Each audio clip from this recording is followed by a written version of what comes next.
Tinatawid na po ng severe tropical storm Goryo ang hilagang bahagi ng Philippine Sea.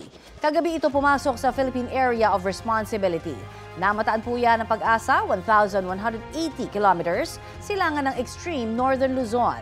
Taglay nito ang lakas ng hangin aabot sa 110 kilometers per hour. Wala pang itinataas na wind signal sa alinmang bahagi ng bansa dahil sa bagyong Goryo.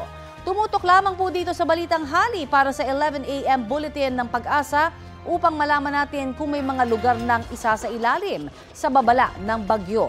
Sa pinakahuling forecast track ng Pag-asa, posibleng maglandfall ang bagyo sa Taiwan sa Miyerkules.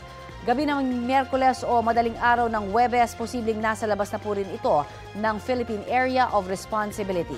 Hindi pa inaasahang magpapaulan sa bansa ang bagyong Goryo.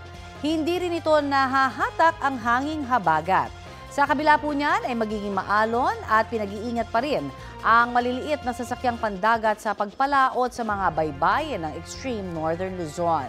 Sa mga susunod na oras, posible pang lumakas bilang typhoon ang bagyong Goryo.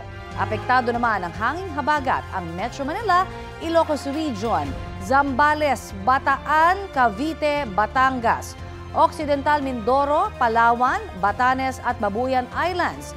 Posible muli ang mga local thunderstorms sa nalalabing bahagi ng bansa.